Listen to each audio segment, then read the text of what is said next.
Today we're doing two-step equations. There are two steps to the two-step equations. Step 1, use the addition or subtraction property of equality to get the term with a variable alone on one side of the equation. Step 2, use the multiplication or division property of equality to get the variable with a coefficient of 1. And of course, there is an exception to the steps, which we'll do an example for today. Vic, number 1, very important concept.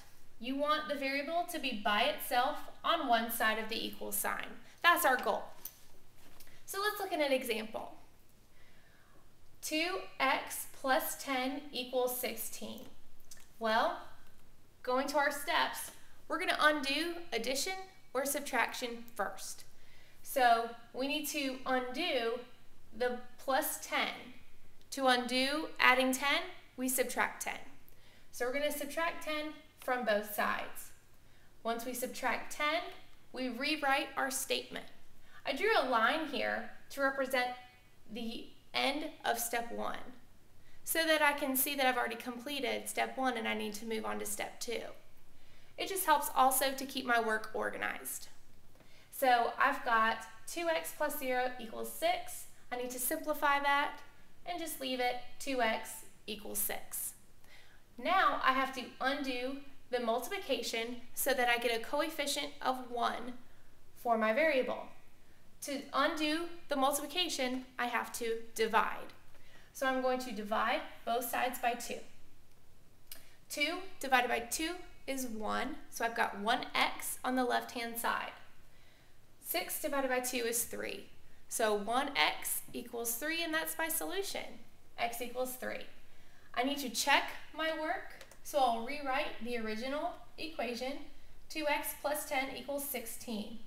I will insert my solution of 3 for x.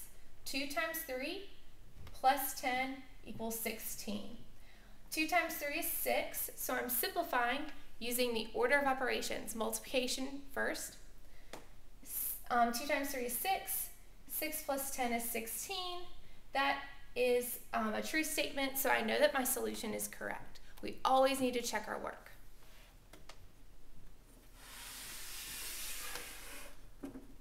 Number 2, 4x minus 13 equals 3. I need to undo the addition or subtraction first. So we look at the problem, we've got subtraction. What undoes subtraction? Addition undoes subtraction. So I need to add 13 to both sides. So I've added 13 to both sides, I've shown that, and we need to simplify.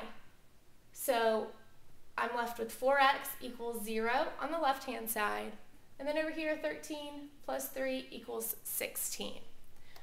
I'm left with 4x equals 16. So now I've got one last step to do. That last step is to undo the multiplication. I need to undo the multiplication with division. So I'm going to divide both sides by 4. So I show that my work. 4 divided by 4 is 1. I'm left with 1x on the left-hand side. 16 divided by 4 is 4. So if I simplify that, I'm left with my solution. X equals 4.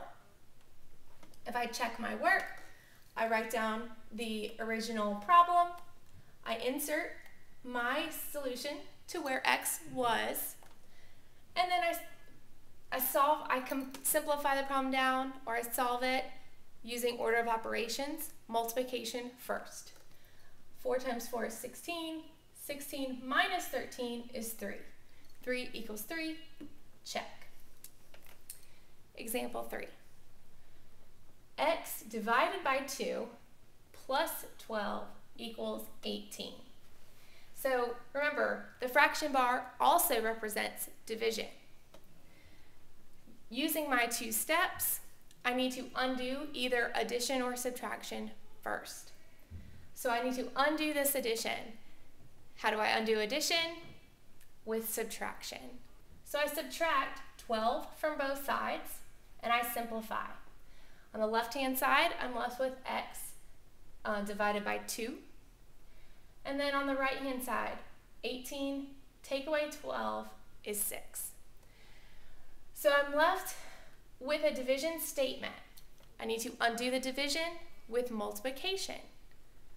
So I'm multiplying 2 by x divided by 2. So I've got 2x over 2, which simplifies to just 1x. Remember, 2x over 2. That's like having 2x over 1 times x over 2. I end up getting 2x over 2, which simplifies to just 1. And then 6 times 2 is 12. So 1x equals 12. If I simplify that, I get a solution of 12. To check my work, I rewrite the original problem. I insert my solution for x. I complete using order of operations with the division coming first this time. And then I add 6 plus 12 makes 18. So my answer, my solution was correct. Remember, these are our solutions. This is how we check to make sure our solution is correct. So if I'm in class and I say, what's the solution? It's this number right here.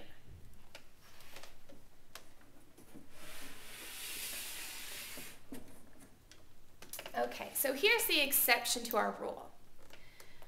Example 4, x minus 4, all of that is being divided by 3. So I have x minus 4, technically that's in the numerator. And I've got a denominator of 3, and that equals 6. So this is the exception. I must multiply by 3 first.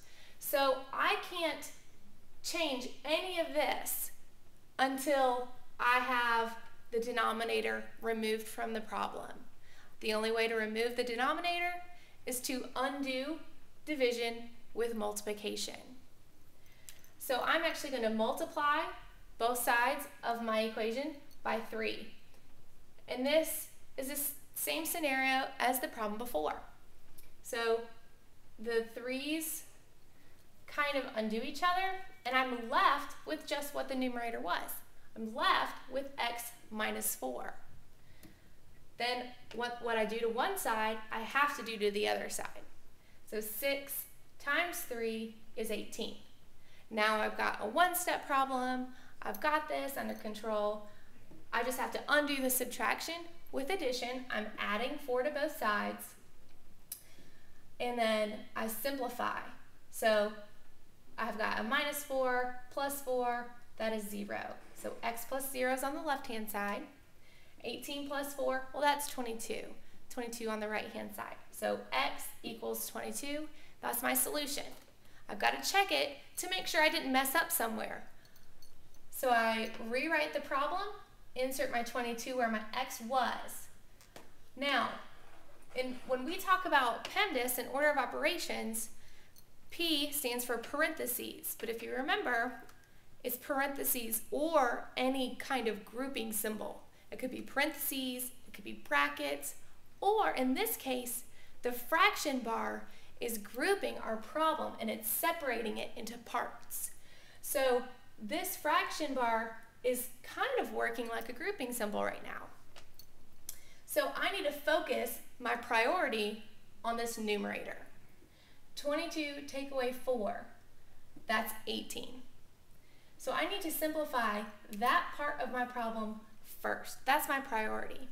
Once I've done that, then I can divide.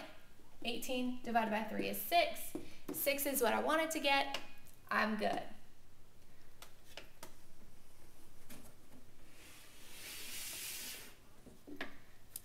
I've got 4 problems here that I would like you to try for homework. They are just like the problems we just did. So if you get stuck, just rewind the video and see if you can figure these out. We'll talk about these tomorrow in class.